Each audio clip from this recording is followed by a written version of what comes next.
एक बार की बात है, एक जंगल में एक संत छोटी सी कुटिया बनाकर रह रहे थे, जहाँ पर एक नदी भी थी। वे दिन भर भगवान के मंत्रों का जाप करते और जंगल में मिलने वाले फल खाकर प्रसन्न रहते थे। उनकी कुटिया के पास ही बड़े बड़े बांस के पौधे उग आए थे। संत बांस से टोकरी बनाना जानते थे। एक दिन उन्होंने मंत्र जाप करते करते बांस से टोकरी बना दी। टोकरी बहुत ही सुंदर और मजबूत थी। संत ने सोचा कि ये टोकरी मेरे लिए तो किसी काम की नहीं है।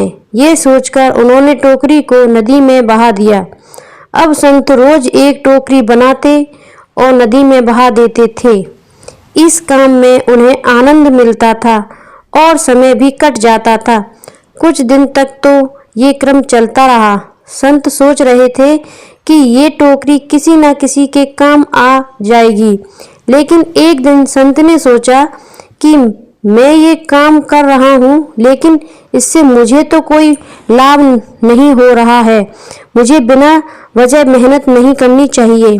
उन्होंने टोकरी बनाना बंद कर दिया। एक दिन वे नदी किनारे टहल रहे थे। कुछ दूर चलने के बाद उन्होंने देखा कि नदी किनारे एक बूढ़ी महिला बैठी है। जब वे उसके पास पहुँचे तो उन्हें मालूम हुआ कि वह रो रही है। संत ने उससे रोने की वजह पूछी। बूढ़ी महिला ने कहा, कुछ दिन पहले तक इस नदी में रोज एक सुंदर टोकरी बहकर रोज आती थी। मैं उस टोकरी को निकालकर पास के गांव में बेच आती थी। इससे जो धन मिलता था उससे मेरा जीवन चल रहा था। लेकिन अब टोकरी आना बंद हो गई है। मेरे लिए खाने की व्यवस्था करना बहुत मुश्किल हो गया है, इसलिए मैं दुखी हूँ। महिला की बात सुनकर संत को बहुत दुख हुआ। वे तुरंत ही अपनी कुटिया लौट आए और बांस टोकरी बनाकर नदी में बहा दी। इसके बाद वे रोज ये काम करने लगे ताकि उस बूढ़ी महिला की मदद हो सके।